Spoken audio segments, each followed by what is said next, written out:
Graça e paz a todos. Venho novamente trazer a palavra de Deus a cada um de vocês. Essa não será uma palavra fácil de dizer, ok? E tampouco de interpretar. Embora não seja uma palavra tão difícil, ok? Não é uma palavra tão difícil como todas as outras. E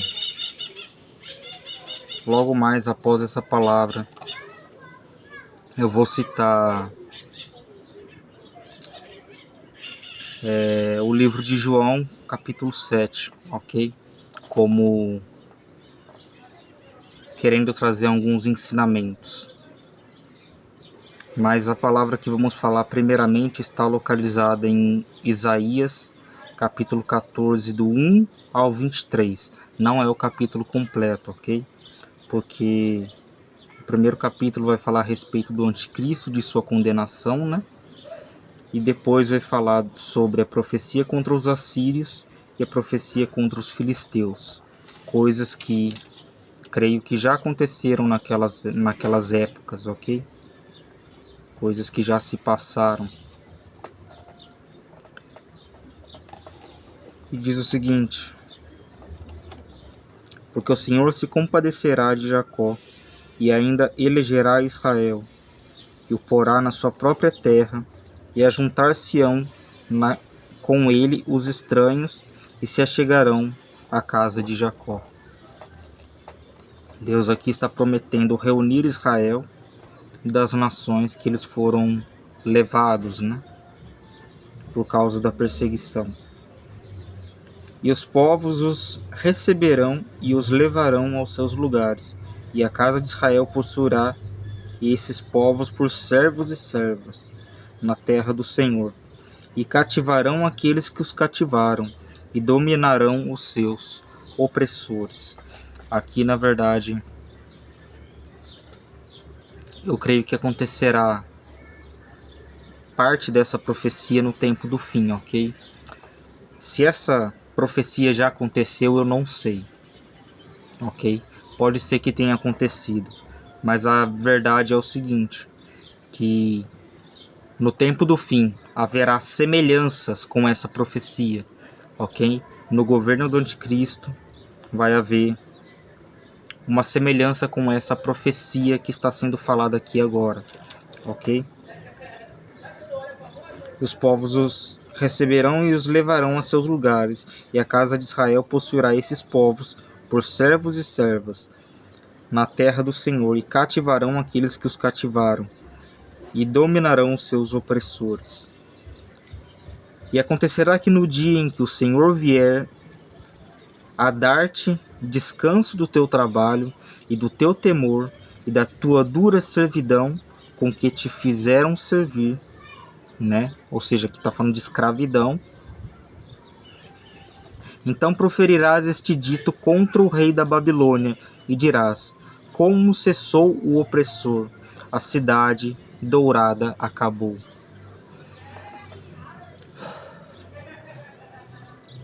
A gente deve entender o seguinte: assim como Nabucodonosor fez uma imagem para sua adoração, o anticristo também fará uma imagem para sua adoração. Então, Nabucodonosor é uma espécie de anticristo, ok? Ele foi um anticristo. Então, a gente pode entender que Nabucodonosor é uma figura do anticristo aqui nessa passagem, ok? Pode ser que nos séculos passados algo aconteceu contra o rei da Babilônia que de fato levariam os israelitas a dizer isso, ok? Como cessou o opressor e a cidade dourada acabou. Eles poderiam dizer isso, ok? Mas a verdade é, isso também está relacionado com o tempo do fim, uma vez que o anticristo é a figura daquele rei da Babilônia, ok? É a mistura, é a miscigenação, na verdade, vamos dizer assim, de vários povos do passado. Por que no livro de Daniel fala de 4 feras terríveis saindo, uma parecendo com o leopardo, outra parecendo com um urso, outra parecendo com, não sei se é um leão, não lembro agora, e um animal terrível, né? Esse animal terrível é o anticristo, ok? Que não se pode descrever. De alguma forma é a representação dele, porque você percebe que no império do anticristo ele tem a mistura de todos esses outros impérios que já passaram pela terra, compreende? Então o que acontece? Sabemos que nesse texto está falando a respeito do anticristo e da sua condenação, ok? E diz assim no versículo 5: já quebrantou o Senhor o bastão dos ímpios e o cetro dos dominadores. Aquele que feria os povos com furor, com praga incessante, e com ira dominava as nações, agora é perseguido, sem que ninguém possa ajudá-lo, para que ninguém possa impedir a sua perseguição. Quem estará perseguindo o anticristo? Quem estará perseguindo este homem poderoso, entre aspas? O próprio Deus. E há alguém que possa livrar os homens da mão de Deus? Acaso Satanás pode livrar os homens da mão de Deus? Acaso os homens, meros mortais, podem se livrar da mão de Deus? Claro que não. Ok? Por isso que eles vão perecer, eles vão morrer, tanto o anticristo quanto o falso profeta que seduziu as nações. Ok? E a palavra de Deus afirma,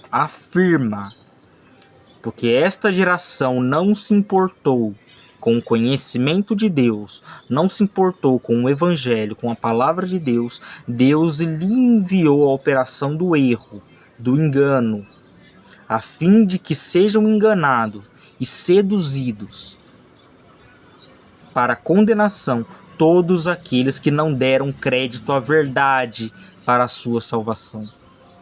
Ok? Porque a palavra está escrito: conhecereis a verdade vos libertará.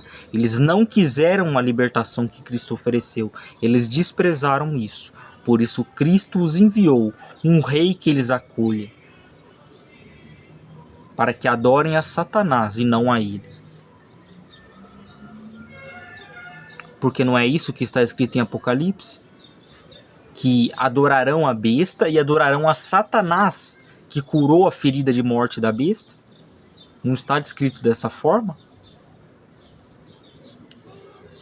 Mas você se pergunta: mas eu nunca adoraria Satanás.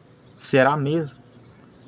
Será que você, para livrar a sua pele, para livrar a sua vida, será que você não se ajoelharia a ídolos? Será que você não se ajoelharia a homens para não ser morto? Será mesmo? Não são todos que têm a disposição da fé, da verdadeira fé que levou os apóstolos a morrer. Não são todos. E a palavra de Deus diz: a fé não é de todos. Os homens podem falar que têm fé, mas eles falam da boca para fora. Cadê os frutos dessa fé? Cadê a manifestação do fruto dessa fé? Ok? Porque Jesus disse: pelos seus frutos os conhecereis. Ok? Não pode a árvore boa dar bom fruto, a árvore boa dar mau fruto, perdão, e nem a árvore má dar bom fruto. Não tem como essas duas coisas acontecerem. Não tem como um homem que não morre para si mesmo dia após dia dar a sua vida por Cristo depois.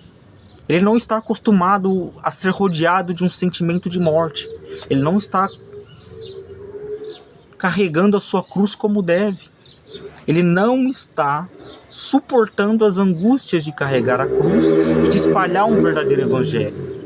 Compreende? Como, pois, um homem que não morre para si mesmo dia após dia pode morrer por Cristo do nada? Contudo, sabemos que Deus opera grandes milagres e que Deus ele é poderoso para que um homem ímpio que se recusou a servir o anticristo seja preparado por Deus nas prisões para morrer por ele. Isso é um milagre que pode acontecer ok? E que eu creio que acontece, ok? Homens maus, homens perversos que estavam distante de Deus, que não conheciam a Deus, outra hora vivendo para o mundo, a ponto de morrer pelo mundo, mudando a sua visão de mundo por causa de Cristo, tendo um encontro verdadeiro com Cristo e no fim dando a sua vida por Ele. Então, homens ímpios, homens maus podem alcançar a salvação, ok?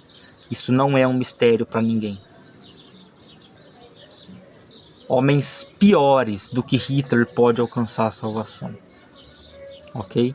Eu estou declarando com total exatidão, homens piores que Hitler podem alcançar a salvação, se crerem de todo o coração. Mas quem dá essa fé? É dele? Não. Por isso está na mão de Deus salvar quem Ele quer. Já não há um sequer que seja digno de ser salvo. Ok? Se eu e você, que nos declaramos supostamente bons, não somos dignos de ser salvos, então está na mão de Deus escolher quem Ele vai salvar e quem não vai.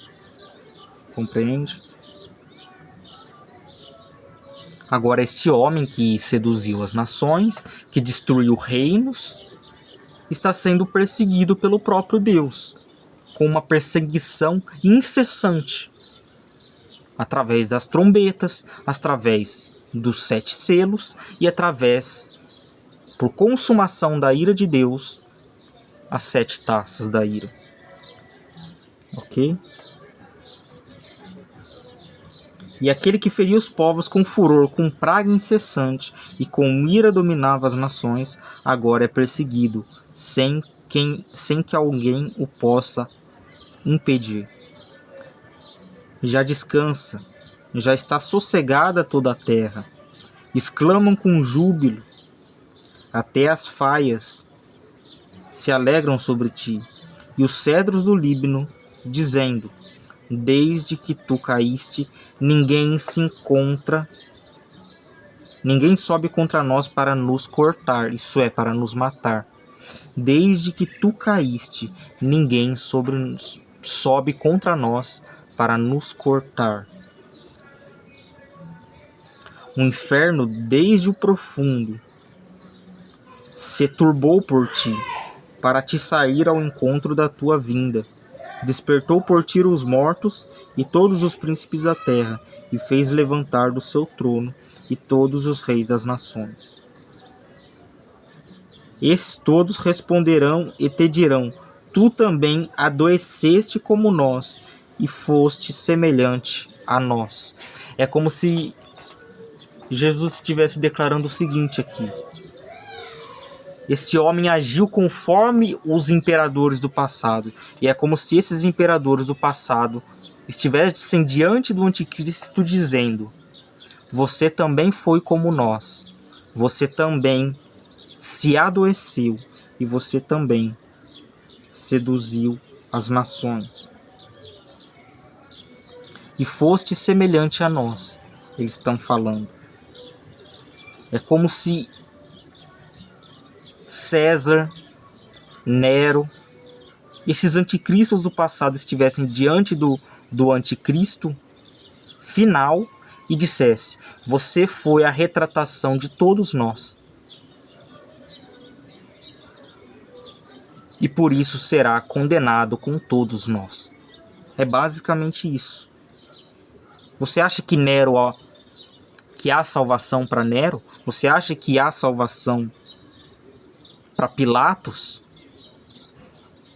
Você acha que há salvação para esses homens que morreram perseguindo o povo de Deus? Você acha mesmo que há salvação para eles? Isso é uma loucura, dizer que homens tiranos, homens perversos que perseguem o povo de Deus terá a salvação no final. Isso é um completo absurdo. Ok? Não há um relato sequer nas escrituras que diz que os anticristos foram salvos. Não há um relato sequer. Ok? Você pode pegar o relato de Nabucodonosor, Mas ainda o relato de Nabucodonosor não é um relato em que você possa testemunhar ele foi salvo. Ok? Nabucodonosor começou a comer mato como se fosse um animal. Creio eu que um homem que passa por isso, ele não tem mais a sua visão de mundo como era antes. Compreende? Pode ser que Nabucodonosor foi salvo? Pode, mas não é algo que os homens esperam que aconteça. Ok? É na verdade algo que surpreenderá os homens no último dia se Nabucodonosor for salvo. Mas a verdade é, não vai haver nada de novo se ele for condenado. Compreende?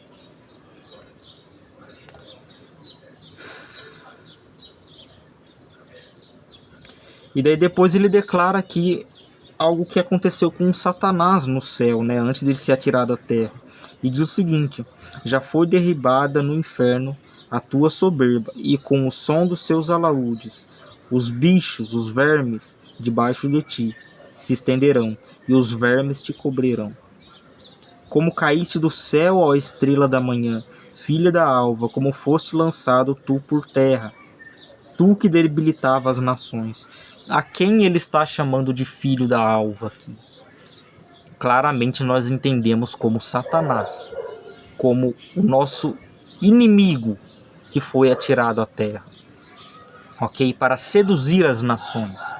Só que este inimigo tem o mesmo propósito com o anticristo.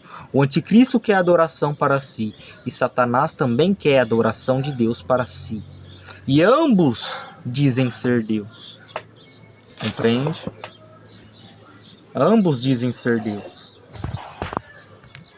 Então o que eu quero dizer é o seguinte, que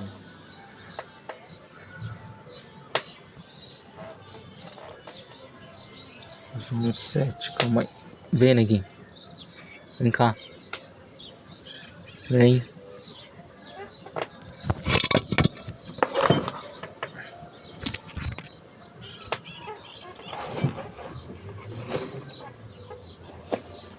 Mas enfim, o que eu quero dizer é o seguinte: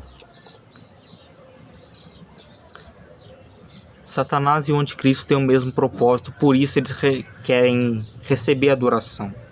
Como que acontecia com os faraós no passado? Os faraós no passado diziam que eram deuses, entende? E queriam receber adoração como deuses, entende?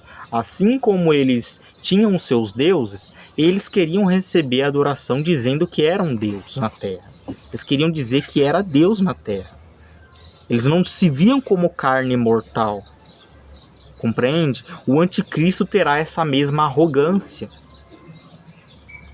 Por isso que o anticristo e Satanás está sendo representado como este filho da alva que caiu. Compreende? Essa estrela da manhã que ele fala. Compreende? E dá para entender o porquê que Jesus é chamado de estrela da manhã e porquê Satanás também, Lúcifer, é chamado de estrela da manhã. Porque você tem dois caminhos a seguir. E o que as escrituras diz? Diz que o diabo chega com um tridente, chega com, de alguma forma, assustadora para você? Não, as escrituras declaram, ele vem como forma de anjo de luz. Compreende? Jesus é a luz daqueles que o amam, que o servem, que o seguem para onde quer que ele vá. Jesus foi a luz dos apóstolos, que deram suas vidas para que o evangelho chegasse hoje em mim e em você. Mas existe a luz do mundo. A luz que eles creem.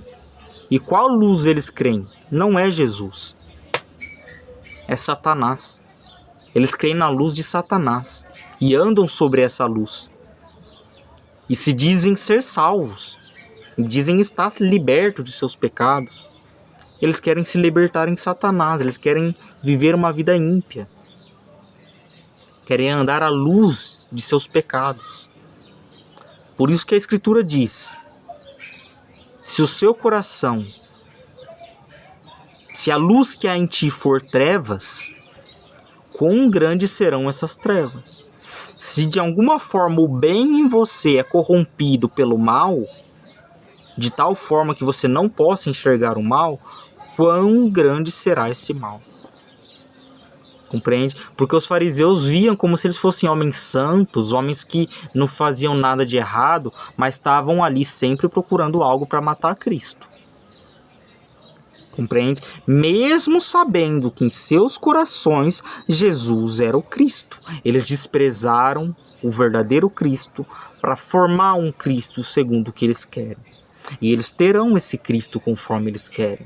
Deus enviará a operação do erro ao mundo, e breve virá, não ache que tardará, ok? Está mais perto a ascensão do anticristo ao poder do que o arrebatamento que muitos pregam, ok? Muitos querem se preparar para o arrebatamento, mas poucos querem se preparar para a morte, porque a morte é a maior certeza que o homem pode ter. O homem pode ser que ele não tenha certeza que será arrebatado, mas a morte é algo que ele terá certeza. Compreende? Então, por isso que fala de duas partes. No versículo 11 ele fala: já foi derrubada no inferno a sua soberba, o seu orgulho, né? A soberba de quem? Do anticristo. Com o som dos seus alaúdes, e os vermes te cobrirão debaixo de ti, e se estenderão os vermes. Compreende? Aqui ele está falando de um corpo mortal. E depois ele fala de Satanás, que caiu do céu, que é a filha da alva, estrela da manhã, como eles falam, como fosse lançado tu por terra, tu que debilitava as nações. Aqui ele está falando que ele está trazendo sentença ao anticristo, ao falso profeta e a Satanás, como descreve no livro de Apocalipse. Nós temos que entender o seguinte, que o livro de Apocalipse é a verdade, assim como a escatologia que Jesus proclamou também é a verdade. Ambas as coisas são a verdade. Você não pode descartar uma e acolher outra, e descartar essa outra e acolher aquela. Você tem que unir as duas em uma só revelação. Compreende? Mas fato é, homens endurecidos em seu coração, homens depravados, homens que não se libertam de seus pecados, estes, ainda que toquem trombetas audíveis aos seus ouvidos, eles não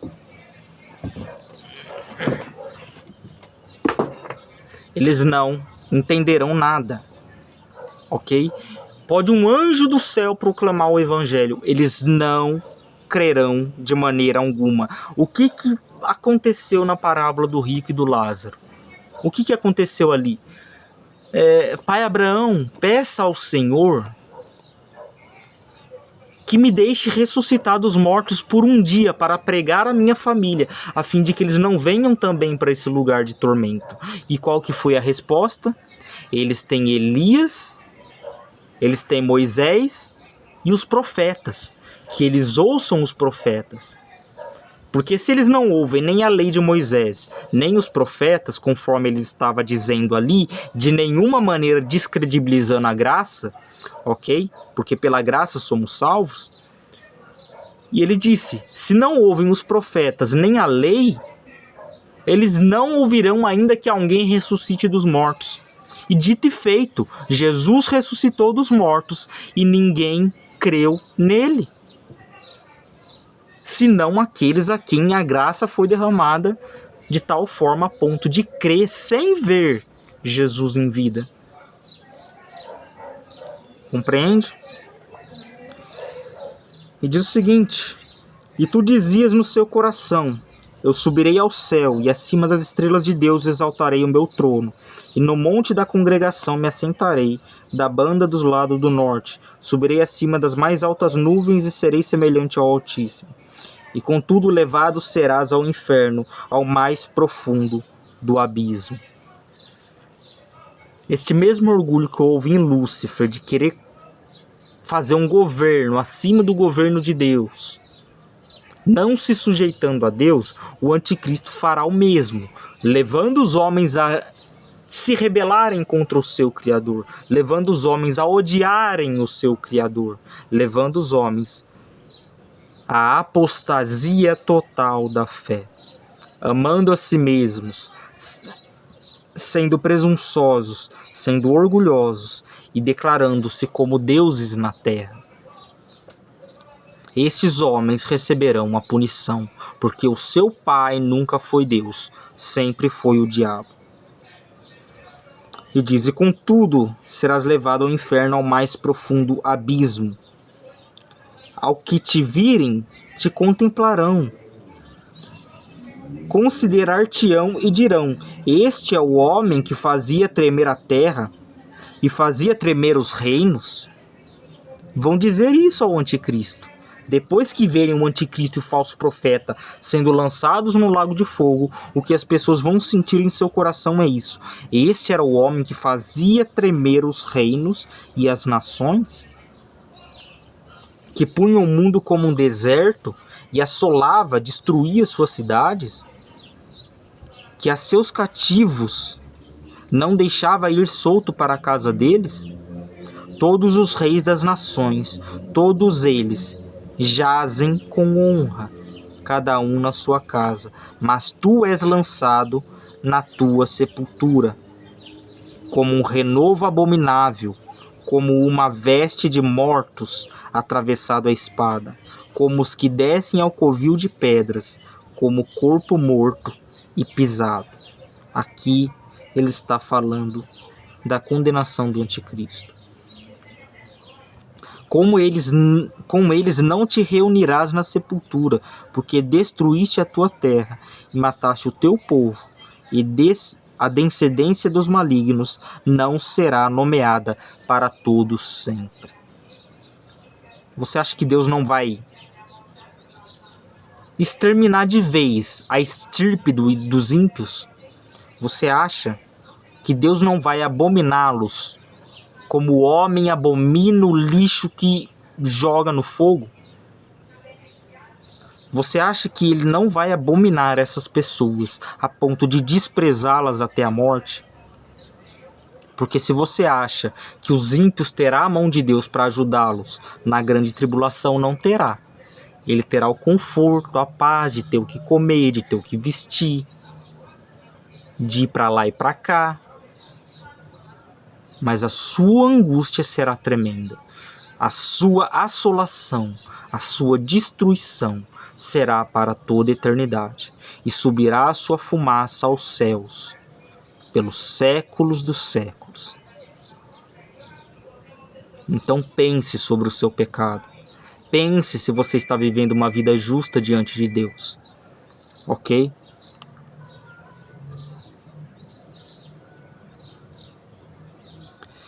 Preparai a matança para os filhos, por causa da maldade de seus pais, para que não se levantem e possuam a terra, e encham o mundo de cidades.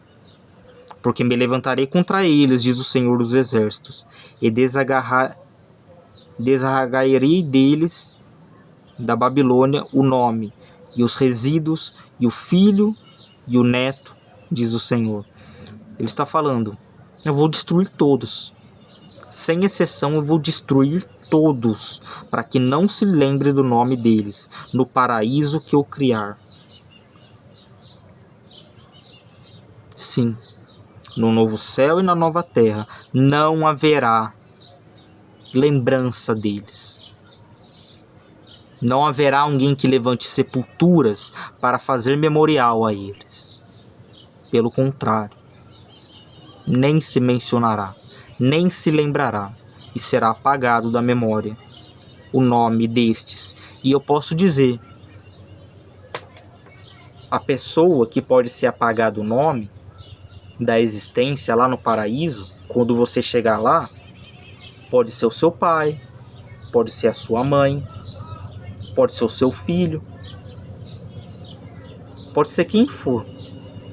Não será lembrado o nome deles lá, se eles não forem para o paraíso de Deus, se eles não derem a sua vida por Deus, porque Ele declarou, desde já, e está valendo desde já: aquele que quiser salvar sua vida, perdê-la, e aquele que por amor de mim e pelo meu evangelho vier a perder a sua vida, ser ceifada a sua vida pelos homens, este a salvará. Jesus já declarou: você quer ser salvo? Então viva sua vida para mim a ponto de dar a vida por mim. Desprezando o ouro e a prata desta terra, desprezando até mesmo suas vestes, sua vida, desprezando tudo que te rodeia, que é perecível.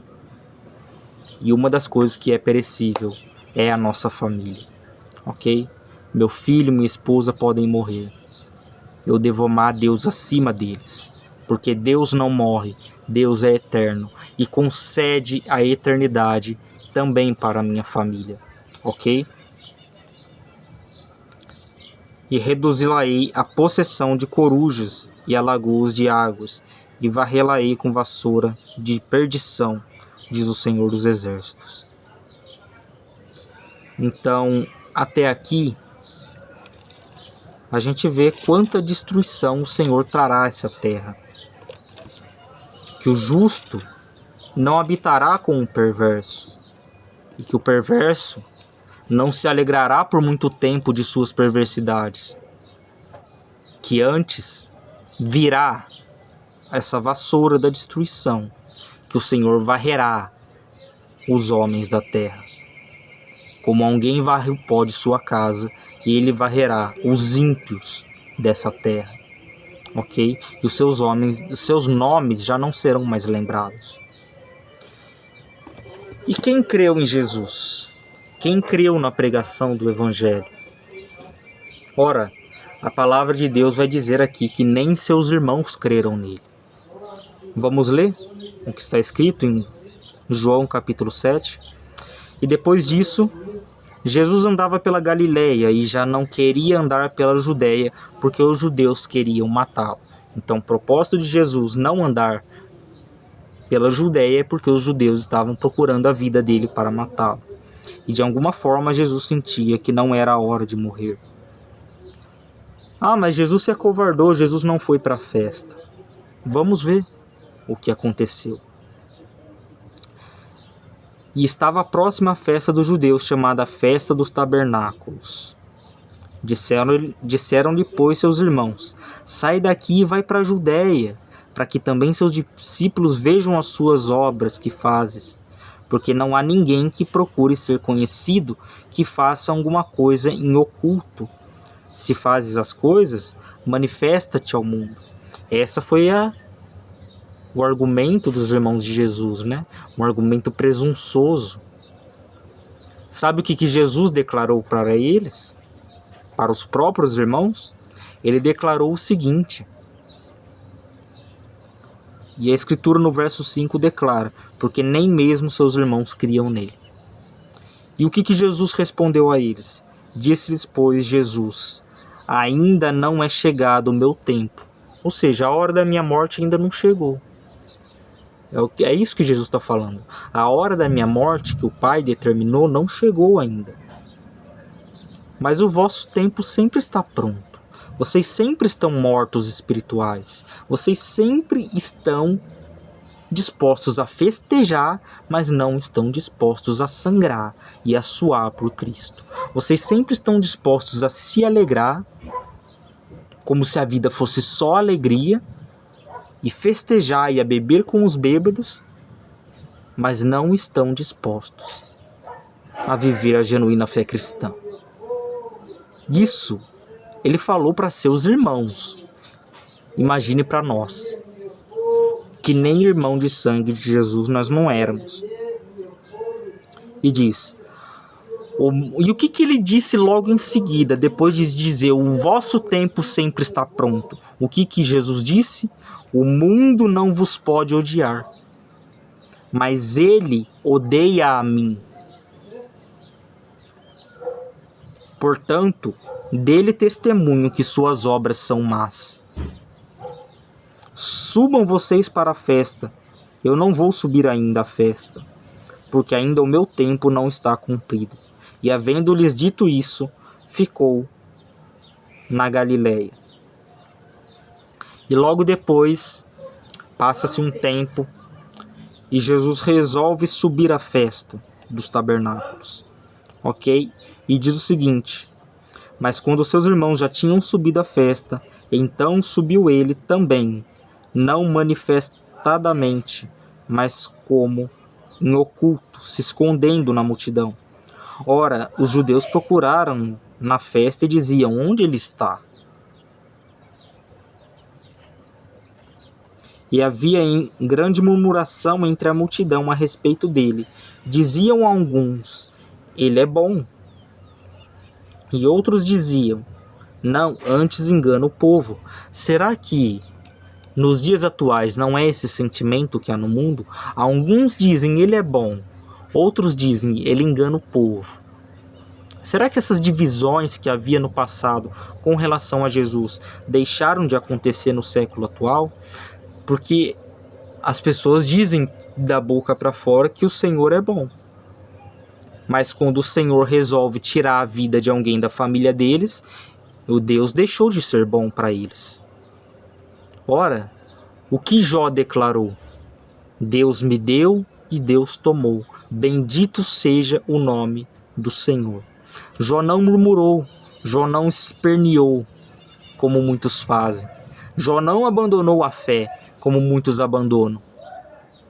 Jó entendia que tudo nessa terra é perecível, e se Deus deu algo a nós, Ele tem poder para tirar. Ele não é como o homem que dá e sente vergonha de tirar.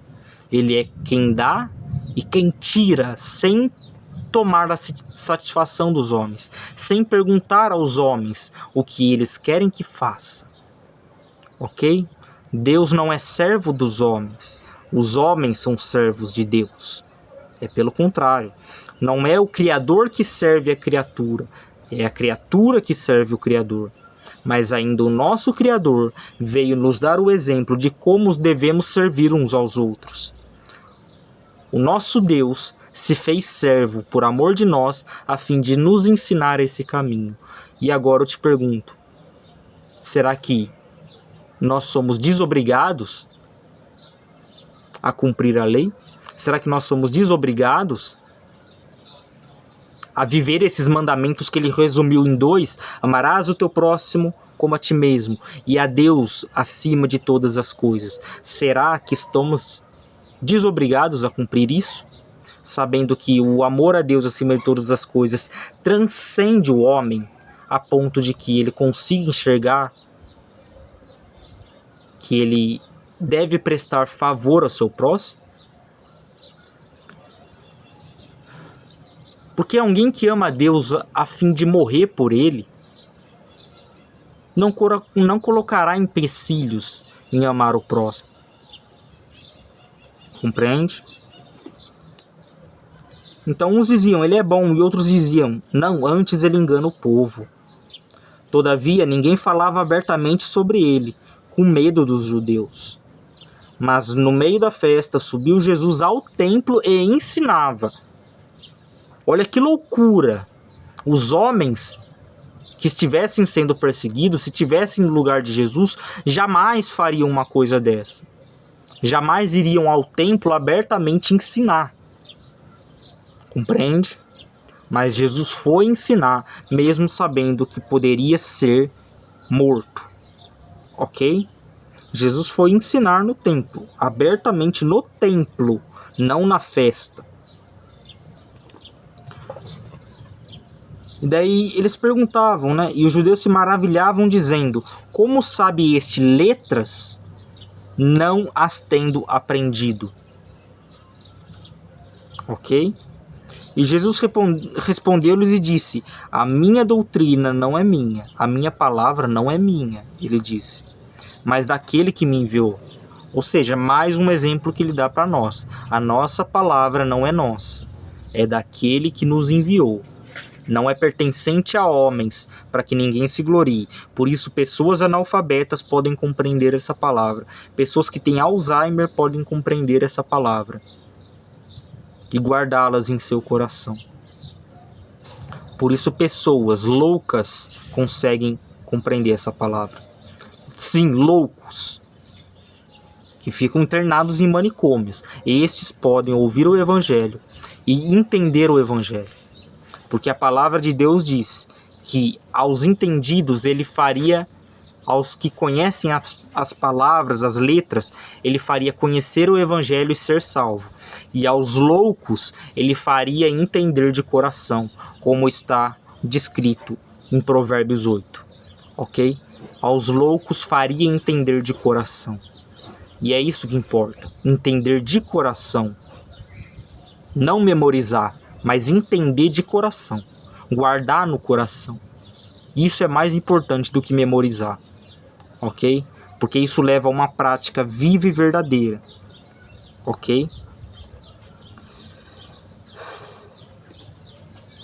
Se alguém quiser fazer a vontade dele, pela mesma doutrina, conhecerá se ela procede de Deus ou se eu falo de mim mesmo.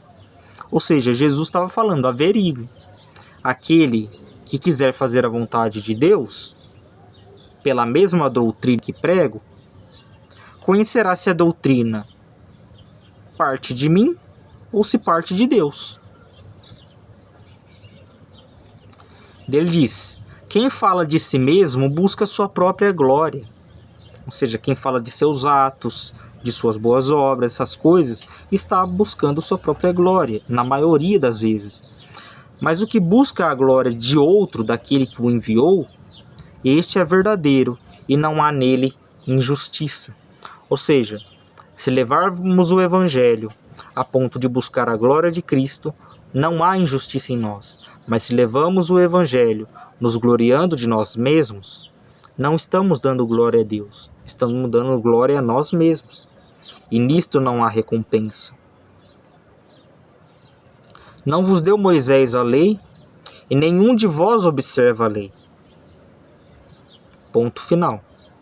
E aqui ele diz, por que procuras matar-me? Qual que foi a resposta do povo com relação a isso? Havia alguns homens ali que ouviam o Evangelho e sentiam a mesma vontade do fariseu de matar Jesus. E o que os homens diziam? Senhor, perdoa-nos. Perdoa-nos por essa raiva, por esse ódio que sentimos a você. Não, eles não faziam isso. O que eles faziam? Senhor, você tá louco. Quem tá querendo te matar? Não é assim que eles respondiam? Verso 20. A multidão respondeu e disse, tens demônio? Quem procura matar-te? Quem é o homem que ouve o Evangelho, o verdadeiro Evangelho, e não sente raiva? Quem é o homem que tem seus pecados confrontados e não sente raiva? O homem que nega essas coisas, nega uma realidade óbvia de que o Espírito confrontou a carne e entrou em guerra com ela. Nega esta realidade óbvia. Porque se essa palavra não está te incomodando, se essa palavra não está te confrontando, te gerando raiva, esquece. Não é a verdade. A verdade geralmente gera raiva no coração do ímpio, do pecador. E também gera raiva no coração de homens da mesma estirpe dos fariseus, que se consideravam santos. Por isso Jesus diz, eu vim para o pecador arrependido. Ok? Eu vim para o homem que se arrepende de seus pecados. Porque há homens que se acham tão santos que não têm pecado. Você fala de pecado com eles, eles não enxergam seus próprios pecados. Tudo que ele enxerga em si mesmo é bondade. Ele não consegue ver o quão mal ele é. Ele não consegue ver o quanto ele merece o inferno. Ele só consegue ver o bem. E esses fariseus, eu já adianto desde já, tá? não estão só na igreja, estão também no mundo.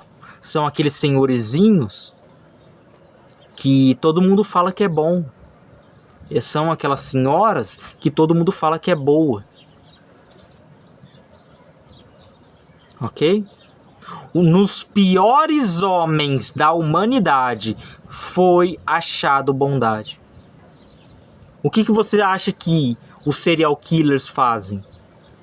Para ganhar a confiança das pessoas, de seus vizinhos, ele procura ser uma pessoa agradável, uma pessoa boa, uma pessoa carismática. Mas daí quando as vítimas estão nos quartos deles, eles violentam, eles matam, eles fazem atos cruéis. Nas melhores pessoas existem os piores maus. Quem foi o homem que nunca sentiu vontade de matar ninguém? Quem é o homem que nunca sentiu vontade de roubar? Quem é o homem que nunca sentiu vontade de adulterar? Quem é o homem?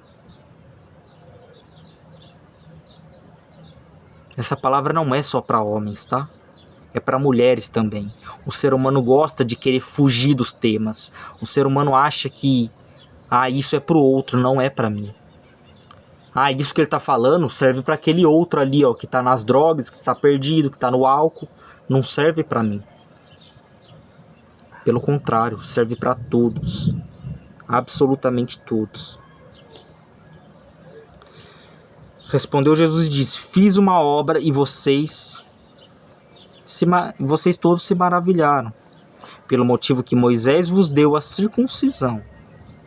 E não que a circuncisão fosse de Moisés, mas dos pais. No sábado circuncidará o homem. Se o homem recebe a circuncisão no sábado, para que a lei de Moisés não seja quebrada, vocês se indignam contra mim, porque no sábado curei de todo um homem. Vocês estão se indignando que eu curei um homem no sábado, mas vocês estão circuncidando seus filhos no sábado. Isso também não deveria ser contado como uma obra, da qual vocês deveriam ser mortos por estar fazendo isso no sábado? Vocês circuncidam no sábado seus filhos, e eu não posso curar um aleijado no sábado? É o que Jesus estava questionando. O homem questionando Deus. Se Deus quer trabalhar no sábado, quer dizer que Deus é impedido pelo homem? Pelo contrário, não é porque é dia de sábado que Deus deixa de fazer as coisas. Compreende? Porque se fosse assim, só porque é sábado, Deus ele não era obrigado a te dar santificação, não era obrigado a te dar misericórdia no sábado. Sabe essa misericórdia que você tem de Deus no sábado? Então, você não tinha que ter ela no sábado. Se você olhar por essa ótica, você deveria morrer no sábado, e quando viesse o domingo ele deveria te ressuscitar de novo, para você ter a misericórdia dele. Nos outros dias da semana você tem a misericórdia de Deus, e agora porque é sábado você não teria a misericórdia dele? Por isso ele declarou: misericórdia quero e não sacrifícios, e conhecimento de Deus mais do que holocaustos.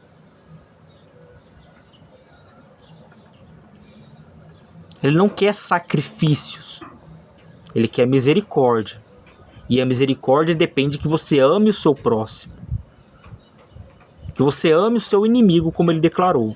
E o seu inimigo, muitas das vezes, é mais fácil de amar do que você amar a sua família que se põe contra o evangelho. Ok?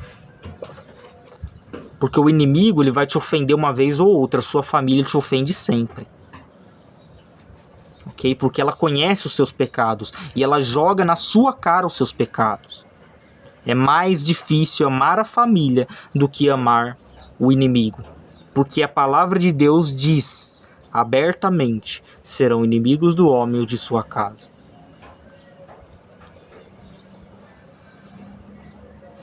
E isso por causa do evangelho. Não julgueis segundo a aparência, Jesus falando aqui. João 7, 24. Não julgueis segundo a aparência, mas julgai segundo a reta justiça. Ok? Porque é sábado, você não deve condenar o outro por estar fazendo algo no sábado. Nem mesmo se ele estiver trabalhando no sábado. Ok? Para o sustento da sua família. Você não deve julgar essas coisas. Ok? Você não sabe o que a pessoa está passando. Ok? A ponto dela precisar trabalhar o sábado. Ok? Você não sabe o que a pessoa está passando na vida dela.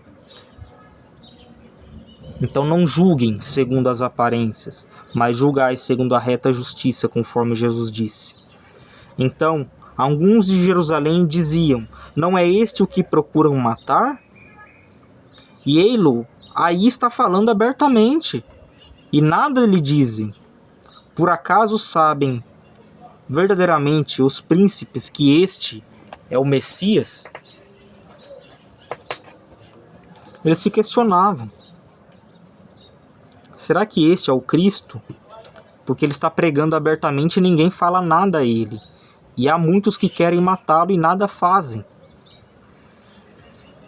É isso que Jesus falou, que aconteceria, que ele nos enviaria em meio de lobos devoradores, que deveríamos ser astutos como as serpentes, né? E simplices como as pombas. Porque eles nos levaria a meio de lobos devoradores, no meio de pessoas que iriam querer a nossa cabeça. Essa é a verdade. O mundo não pode odiar o mundo, mas o mundo odeia Cristo e aqueles a quem Cristo serve.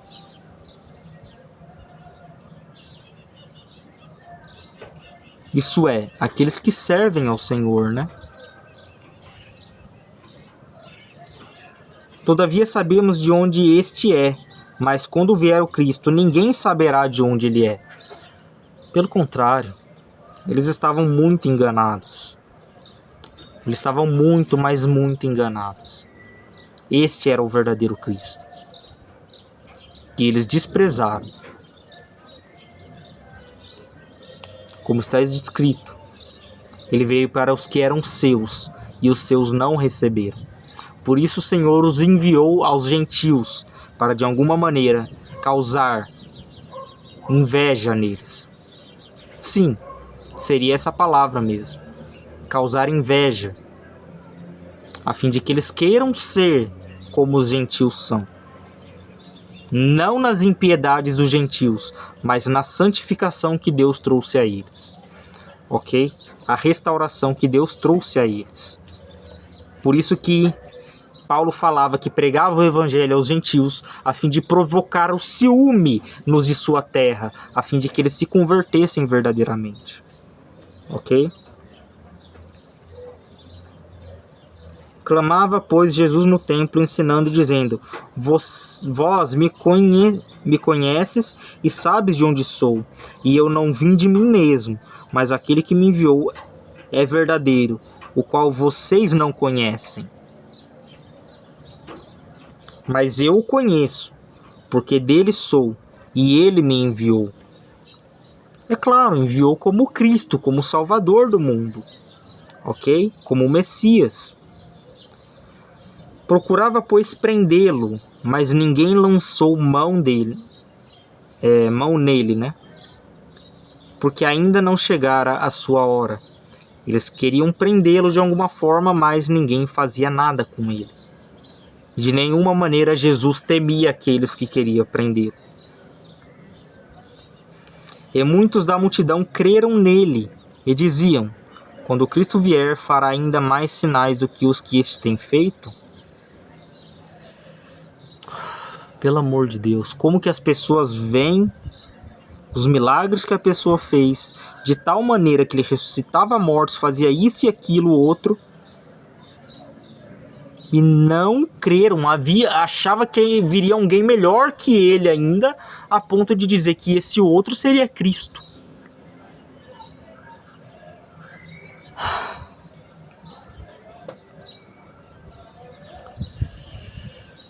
Os homens não sabem o que estão fazendo. Os homens não sabem que estão pedindo um demônio para si ao disserem que Jesus não é o Cristo.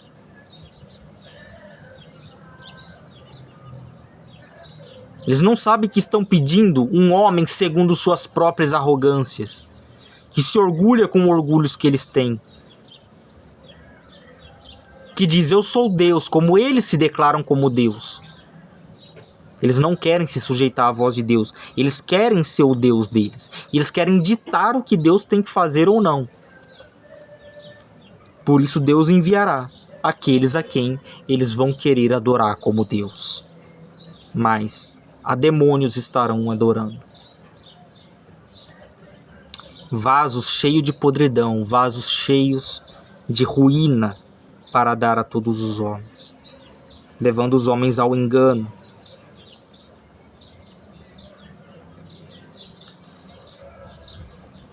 E muitos da multidão creram nele e diziam: quando Cristo vier, fará ainda mais sinais do que os que este tem feito? Pelo amor de Deus, como que a pessoa diz que creu e pergunta se o Cristo fará sinais maiores que o dele? Por isso que Deus enviará espíritos enganadores para fazer sinais. Porque o povo toda hora quer sinal. Ah, se não tiver um sinal, não é Deus falando comigo. Bando de hipócritas. Nenhum sinal lhe será dado, senão do profeta Jonas. Que assim como Jonas ficou preso durante 3 dias no ventre da terra, no ventre do peixe, assim o Filho do Homem ficaria na terra e seria ressuscitado. E a história de Jonas é uma alusão ao batismo, uma vez que ele ficou como um morto, em sentido figurado, por 3 dias no ventre de um peixe, para ser cuspido em terra firme no final do 3º dia. Isso foi uma morte e ressurreição simbólica que Cristo haveria de passar, ok? Os fariseus ouviram que a multidão murmurava dele essas coisas, e os fariseus e os principais sacerdotes mandaram servidores para o prenderem, ou seja, servos deles para prender Cristo.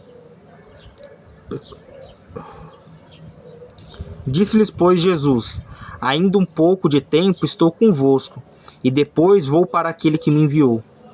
Vós me buscareis e não me achareis, e onde eu estou, vós não podeis vir. Disseram, pois, os judeus uns para os outros: para onde irá este que não o acharemos? Irá por acaso para os dispersos entre os gregos e os ensinará aos gregos?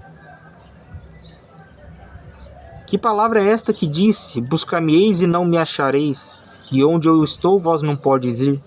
Eles perguntaram. E no último dia, o grande dia da festa, Jesus pôs-se em pé e clamou, dizendo: se alguém tem sede, venha a mim e beba. É a mesma palavra declarada em Apocalipse: aquele que tem sede, venha a mim e beba, e lhe darei gratuitamente das fontes da água da vida.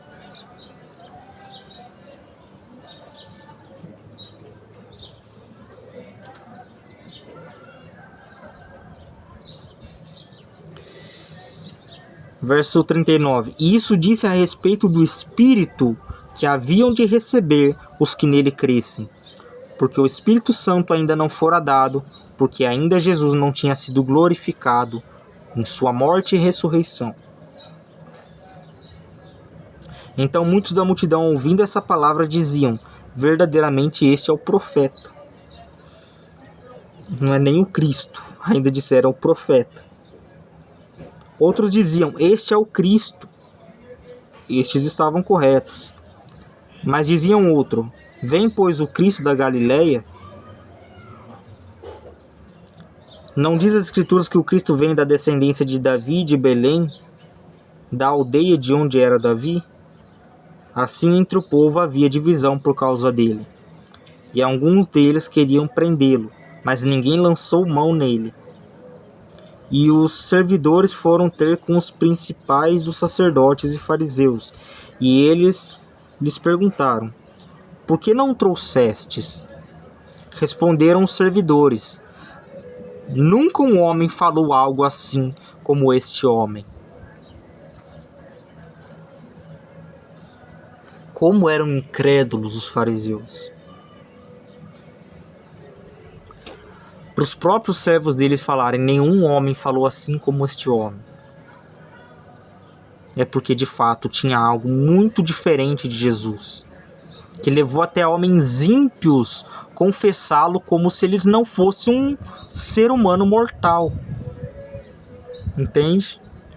Há homens ímpios que escreveram a respeito de Jesus que aquele homem não era normal, que aquele homem não tinha virtudes de um ser humano normal, que a bondade daquele homem, a misericórdia dele não era normal, era algo que ia além da humanidade, que além da carne que Jesus estava preso.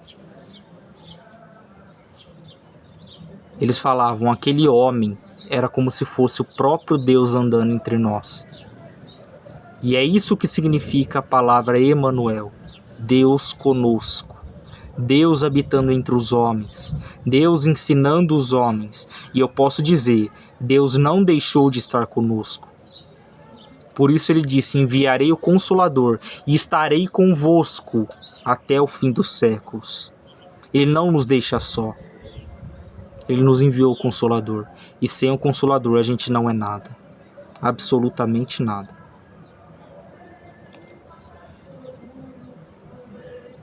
E onde eu estou, vós não podes ir, né? Daí começou essa divisão. Uns diziam que era o Cristo.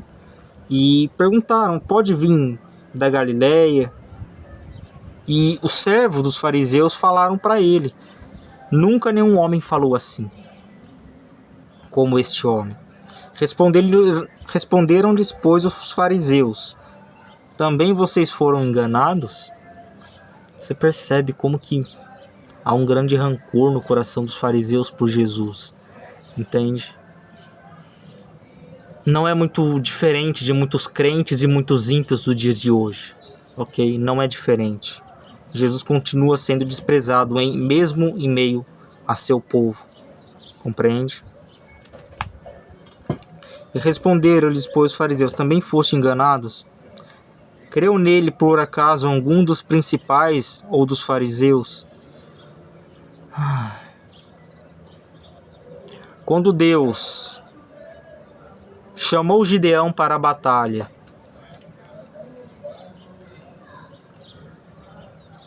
quantos homens partiram com ele dali? 32.000, 18.000, 10.000, 1.000 homens? Não. 300 homens contra um exército inteiro. Quem ganhou a batalha? Por Deus e por Gideão. Por Deus e por Gideão. Eles ganharam a batalha. Porque Deus o quis. Deus não precisa de muitos homens para fazer um grande milagre. Deus precisa apenas de uma alma. É suficiente. E se não houver almas para que Deus opere coisas, Ele usa os animais, Ele usa as pedras. Nós não somos tão importantes a esse nível. Ele pode usar as pedras para pregar. Ele pode usar as árvores para pregar. Ele pode usar o que Ele quiser para pregar. Mas Ele escolheu usar homens para pregar para homens, a fim de que sejam salvos, mediante a mesma fé. Creu nele, por acaso, algum dos principais dos fariseus, como se isso importasse. Ah, algum pastor creu? Não. Ah, então ele não é o Cristo. Será? Será que Deus depende que homens creiam nele para que o testemunho dele seja verdadeiro? Será que Deus precisa que eu e você creia nele para o testemunho dele ser verdadeiro? Pelo contrário, o testemunho dele é verdadeiro por si só. Ele não precisa que homens creiam nesse testemunho para que esse testemunho seja verdadeiro. Compreende? Porque o testemunho dos homens pode ser falso, pode vir de seus corações, mas o testemunho do próprio Deus não é falso. Não é falso. E ainda que ele fale de si mesmo, ele estará falando da divindade que ele é, do único e verdadeiro Deus que ele é. Mas essa multidão que não sabe a lei é maldita. Olha o que eles estão falando, olha o que eles estão declarando. Os fariseus, você acha que eles se importavam com o povo? Eles estavam um pouco se linchando para o povo. Eles estavam querendo lucrar, eles estavam querendo explorar a fé dos outros. Você acha que eles estavam preocupados com o povo? E muitos do povo iam por essa idolatria idiota.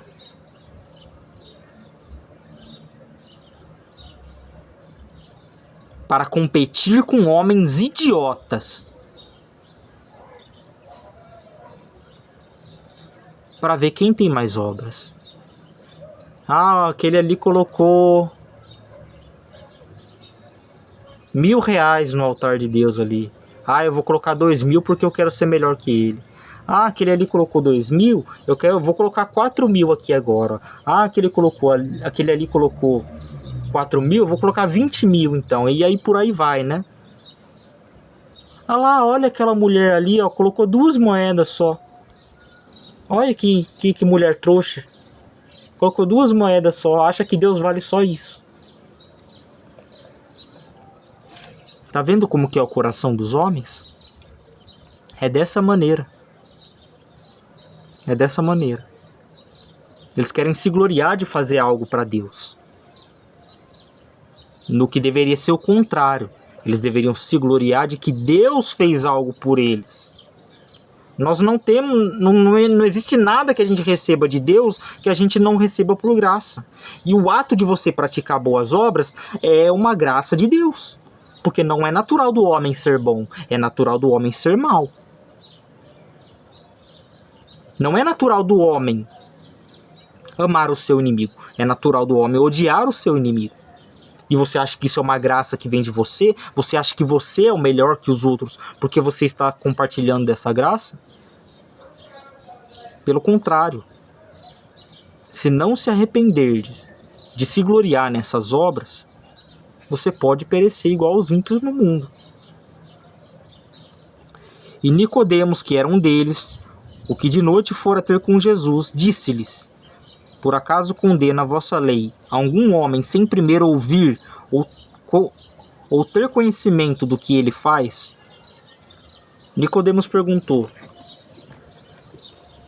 a nossa lei, a lei de Moisés, condena os homens sem ter prova? Não condena os homens sem ter provas. A própria lei de Moisés não condena os homens sem ter provas. Não que a lei foi dada por Moisés, foi dada por Deus. A lei foi instituída por Deus. Não é mérito de homens. Se você pensa assim, você está pensando errado. A lei não foi dada por homens para homens. Foi escrita por Deus, com fogo de Deus nas tábuas da pedra da lei, pulverizando as pedras da lei a fim de escrever sobre elas. E você vem dizer que isso vem de homens?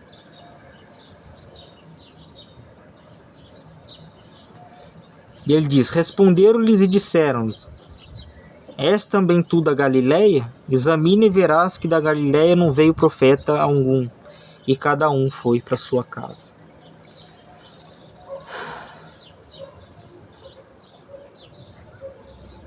Aí vai acontecer depois a mulher adúltera sendo apanhada em adultério, Jesus falando: vai, não peques mais, né, como ele ordenou. Depois vem muitas e muitas questões. Jesus cura um homem cego de nascença, se não me engano. E E esse homem cego começa a testemunhar aos fariseus que Jesus é o Cristo. Ele começa a falar, os seus pais começam a se desviar, entende? E dizer, ele tem idade, pergunte para ele mesmo. Porque eles tinham medo de ser expulsos do templo. Ok? E essa idolatria a templos, você acha que não persiste até os dias de hoje? O judeu acha que só lá pode adorar a Deus. Os islamitas acham que só lá, em seus templos, eles podem adorar a Deus. Os homens fazem essas divisões idiotas, essas divisões loucas. Você pode adorar a Deus em qualquer lugar que você estiver. E você pode oferecer sacrifício de ações de graças a Deus em qualquer lugar que você estiver. O lugar de Deus, o lugar da adoração, aonde é o templo que nós vamos, nada mais é do que um lugar para a gente cultuar a Deus. É só isso, não passa disso. É um lugar onde há comunhão entre irmãos e que a gente pode cultuar a Deus. É só isso. Mas devemos lembrar, assim como essas construções que estão ao nosso redor, está bem junto um tijolo a outro, por meio da massa que está no meio deles, assim também nós devemos ser unidos como essas construções. Repare na igreja que você vai. Repare nos muros dela. Elas estão firmes. Elas ficam em pé por 1, 2, 3, 4, 5 anos, 40 anos e não caem.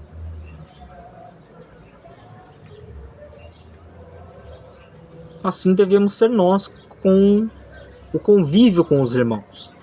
Estar firmes uns com os outros. Amar uns aos outros. Aconselhar uns aos outros. Ajudar uns aos outros. Como muitos têm deixado de ajudar. O que é melhor, a minha oferta? Ou eu utilizar de minha oferta para ajudar o meu próximo? Ora, em ambas as coisas posso dizer: se de coração fizer, mal algum haverá. Se de coração fizer, ambas as coisas serão aceitas por Deus.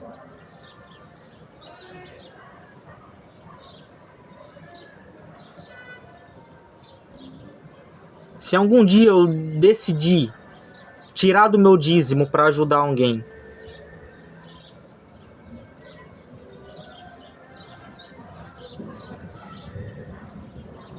haverá que o Senhor mande um raio do céu para me condenar?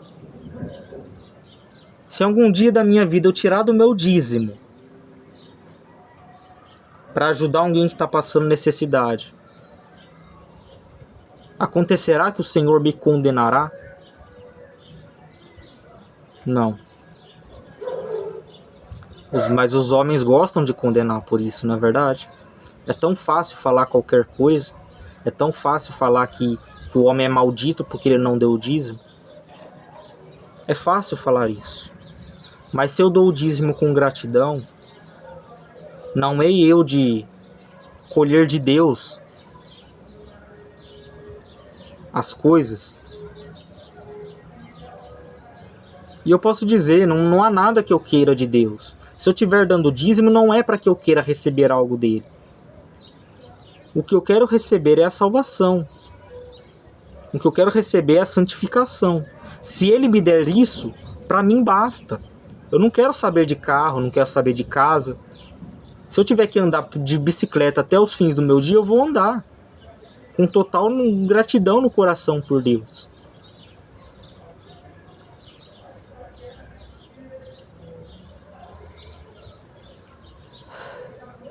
Compreende? Ajudar o próximo é um mandamento da lei, do qual podemos fazer hoje. Mas se for instituída uma lei da qual precisaremos de uma certa marca, que você sabe do que eu estou falando, o que vai te salvar? Será dar dinheiro a um necessitado? Será ajudar um órfão, uma viúva? Não. Sabe o que vai te salvar? É o amor a Deus acima de todas as coisas. Isso vai te salvar. Porque o mesmo Deus que diz que somos salvos pela fé, é o mesmo Deus que diz: aquele que perder a sua vida, a conservará para a vida eterna. É o mesmo Deus. Por isso que o mesmo Deus pode declarar: esforçai-vos por entrar pela porta estreita, porque largo e espaçoso é o caminho que conduz à perdição, e muitos entrarão por ela. Caminho largo é fácil andar. Caminho estreito, com ventos fortes soprando, é muito difícil andar. Mas você tem que entender, você não está caminhando sozinho esse caminho. Você está caminhando com Deus, com o soberano que criou todas as coisas. Você está caminhando com Ele para a sua salvação. E se Ele quer que você vá para o matadouro, você irá para o matadouro e vencerá. Assim como está descrito nas Escrituras, vencerá todos aqueles que está chamado pelas Escrituras como eleitos e fiéis, ok? Porque deram suas vidas por Deus. E no fim é isso que vai importar. Não é o seu carro, não é a sua casa. O que vai importar no final é: você deu sua vida por Deus? Porque a grande tribulação está mais próxima do que a gente imagina. E ela está até mais próxima do que o próprio arrebatamento, que é no final dela. Sim, é no final da grande tribulação. Você não pode chamar um tempo de grande tribulação se não há perseguições no mundo inteiro. Absolutamente em todos os lugares do mundo. De tal modo que você não consiga escapar dela. Isso é a grande tribulação. Entende? Que virá para o mundo. Eu sei, muitos pentecostais, assembleianos, muitas pessoas não creem dessa forma. Eles acham que serão arrebatados antes. Mas eu posso dizer, se isso for uma grande mentira que eu estou dizendo, que o arrebatamento será no final da grande tribulação, como declarou Jesus, se isso for uma grande mentira, vocês serão arrebatados antes. Mas se for uma verdade, você terá que dar conta de ter dito uma mentira por anos para as pessoas, confortando a mente dela por anos. Veja como agiram os falsos profetas no passado, sempre falando do amor de Deus e sempre desprezando o juízo que Deus traria à terra. Como que agiram os verdadeiros profetas no passado? A Babilônia virá, a Assíria virá. Homens maus virão julgar os seus pecados. Preparem-se. Eles falavam o tempo todo, preparem-se para dar sua vida pelo seu Deus. Prepare-se. E o que acontecia? Eles ouviam as palavras daqueles falsos profetas e vinha a Assíria, vinha a Babilônia e os dizimava. Os dizimava por completo.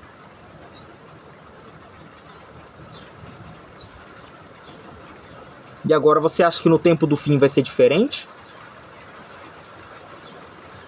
Você acha que a primeira trombeta que tocar você já vai subir?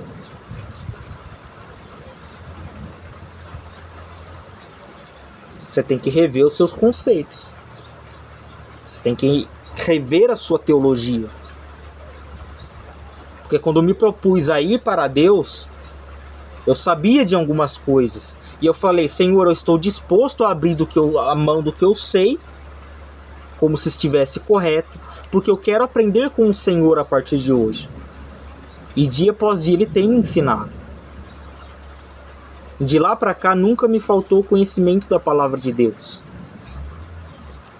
E Ele sempre tem acrescentado mais e mais conhecimento de sua palavra. Compreende? Das quais vocês podem desfrutar e estar aprendendo comigo aqui hoje. Compreende? Da qual eu aprendi muito falando aqui com vocês. Compreende? Mas enfim, graça e paz, estejam firmes na fé e na convicção da salvação de vocês, ok? A fim de que nada se encontre com falta diante de Deus, a fim de que não andem nu, mas que vocês andem com as vestes, que são as obras justas dos santos, conforme declara a Escritura, ok? Graça e paz a todos, uma ótima semana.